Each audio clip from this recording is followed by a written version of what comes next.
Today we're reading Number the Stars by Lois Lowry, Chapter 5. Who is the dark-haired one? Do you really think anyone will come? Ellen asked nervously, turning to Anne-Marie in the bedroom. Your father doesn't think so. Of course not. They're always threatening stuff. They just like to scare people. Anne-Marie took her nightgown from a hook in the closet. Anyway, if they did, it would give me a chance to practice acting. I'd just pretend to be Lisa. I wish I were taller, though. Ellen stood on tiptoe, trying to make herself tall.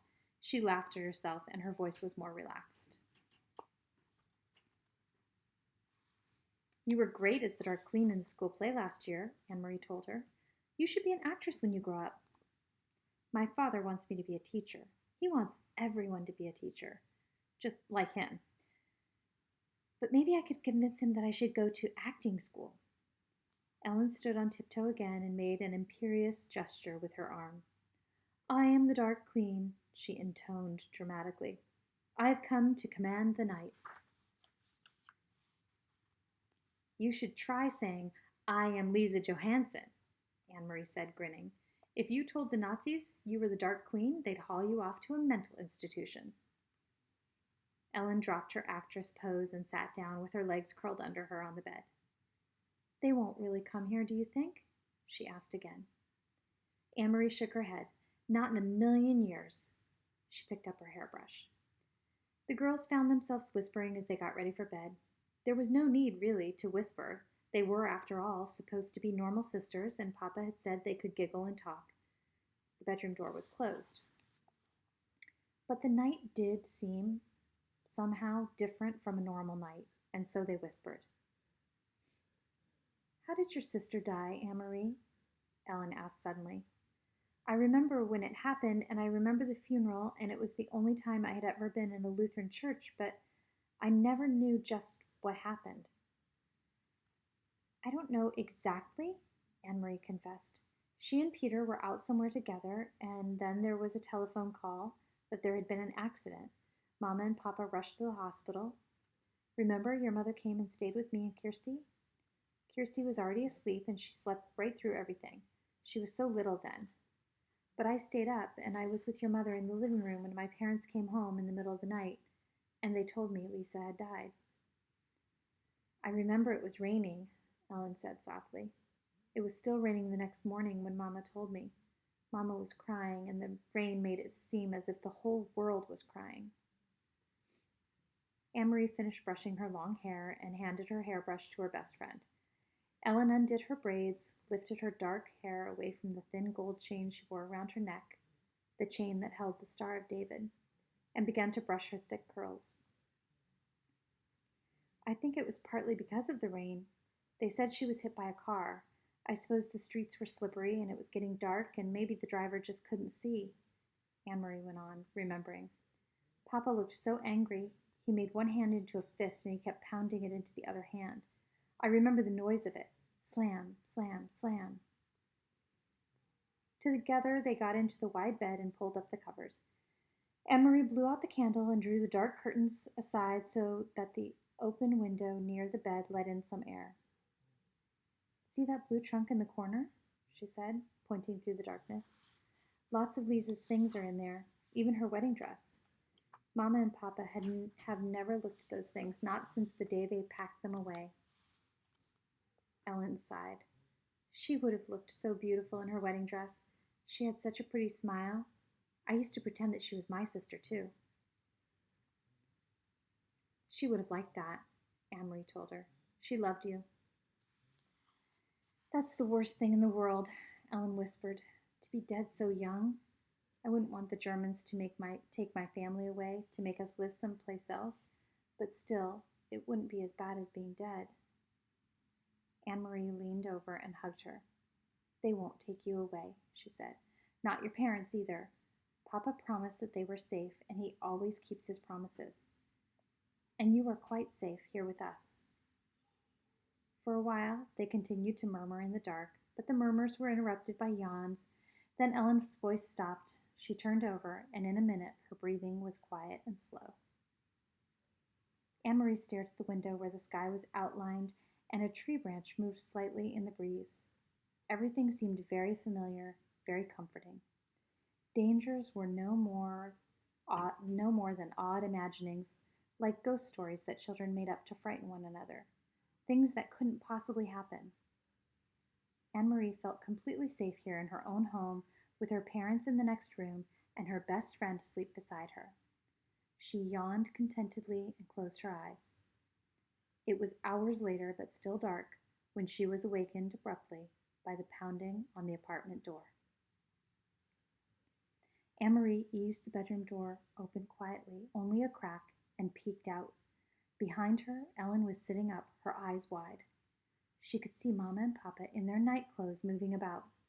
Mama held a lighted candle, but as Anne-Marie watched, she went to a lamp and switched it on. It was so long a time since they had dared to use the strictly rationed electricity after dark, that the light in the room seemed startling to Anne-Marie. Watching through the slightly opened bedroom door, she saw her mother look automatically to the blackout curtains, making certain that they were tightly drawn. Papa opened the front door to the soldiers. "This is the Johansson apartment?" A deep voice asked the question loudly, in the terribly accented Danish. "Our name is on the door, and I see you have a flashlight," Papa answered. "What do you want? Is something wrong?" "I understand you are a friend of your neighbors, the Rosens, Mrs. Johansson," the soldier said angrily. "Sophie Rosen is my friend, that is true," Mama said quietly. "Please, could you speak more softly? My children are asleep." "Then you will be so kind as to tell me where the Rosens are?" He made no effort to lower his voice. "I assume they are at home sleeping. It is 4 a.m. after all," Mama said. Anne-Marie heard the soldier stalk across the living room toward the kitchen. From her hiding place in this narrow sliver of open doorway, she could see the heavy, uniformed man, a holstered pistol at his waist, in the entrance to the kitchen, peering in toward the sink. Another German voice said, "The Rosens' apartment is empty. We are wondering if they might be visiting their good friends, the Johanssons." "Well," said Papa, moving slightly so that he was standing in front of Anne-Marie's bedroom door, and she could see nothing except the dark blur of his back. "As you see, you are mistaken. There is no one here but my family." "You will not object if we look around?" The voice was harsh, and it was not a question. "It seems we have no choice," Papa replied. "Please don't wake my children," Mama requested again. "There is no need to frighten little ones." The heavy booted feet moved across the floor again and into the other bedroom. A closet door opened and closed with a bang. Anne-Marie eased her bedroom door closed silently. She stumbled through the darkness to the bed. "Ellen," she whispered urgently, "take your necklace off." Ellen's hands flew to her neck. Desperately, she began trying to unhook the tiny clasp. Outside the bedroom door, the harsh voices and heavy footsteps continued. "I can't get it open," Ellen said frantically. "I never take it off. I can't even remember how to open it." Anne-Marie heard a voice just outside the door. "What is here?" "Shh," her mother replied. "My daughter's bedroom. They are sound asleep." "Hold still," Anne-Marie commanded. "This will hurt." She grabbed the little gold chain, yanked it with all her strength, and broke it. As the door opened and light flooded into the bedroom, she crumpled it into her hand and closed her fingers tightly. Terrified, both girls looked up at the 3 Nazi officers who entered the room. One of the men aimed a flashlight around the bedroom. He went to the closet and looked inside.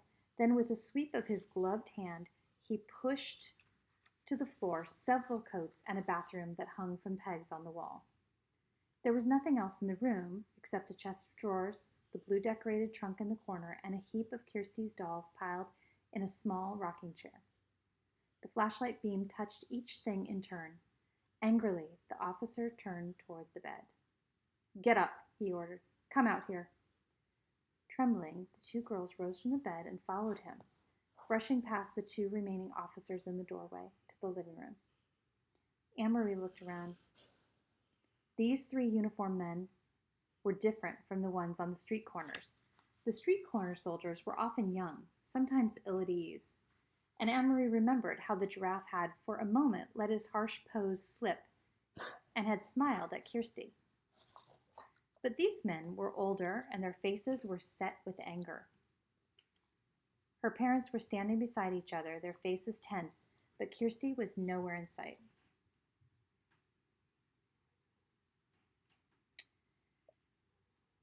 Thank goodness that Kirsty slept through almost everything. If they had awakened her, she would be wailing, or worse, she would be angry, and her fists would fly.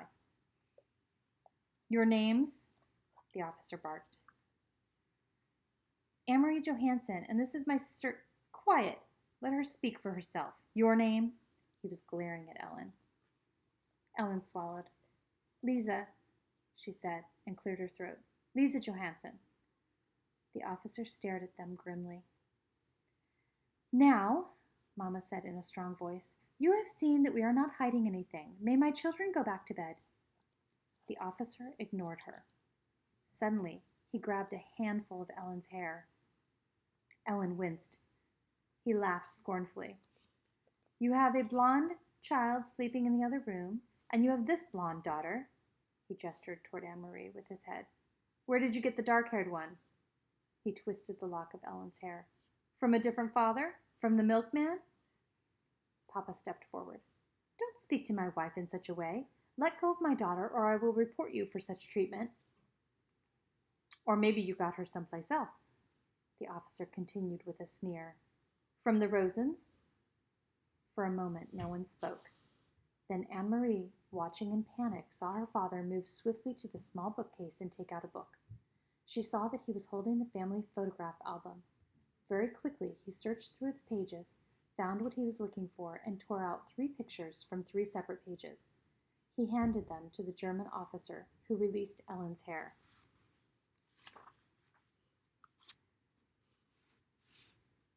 You will see that each of my daughters, each with their name written on the photograph, Papa said. Anne-Marie knew instantly which photographs he had chosen. The album had many snapshots, all poorly focused pictures of school events and birthday parties, but it also contained a portrait taken by a photographer of each girl as a tiny infant. Mama had written, in her delicate handwriting, the name of each baby daughter across the bottom of those photographs. She realized, too, with an icy feeling, why Papa had torn them from the book. At the bottom of each page, below the photograph itself, was written the date, and the real Lisa Johansson had been born 21 years earlier. Kirsten Elizabeth, the officer read, looking at Kirsty's baby picture. He let the photograph fall to the floor. Anne-Marie, he read next, glanced at her and dropped the second photograph. Lisa Margrethe, he read finally, and stared at Ellen for a long, unwavering moment. In her mind, Anne-Marie pictured the photograph that he held. The baby, wide-eyed, propped against a pillow, her tiny hand holding a silver teething ring, her bare feet visible below the hem of an embroidered dress, the wispy curls, dark. The officer tore the photograph in half and dropped the pieces on the floor. Then he turned, the heels of his shiny boots grinding into the pictures, and left the apartment. Without a word, the other 2 officers followed. Papa stepped forward and closed the door behind him. Anne-Marie relaxed, the clenched fingers of her right hand which still clutched Ellen's necklace. She looked down and saw that she had imprinted the Star of David into her palm.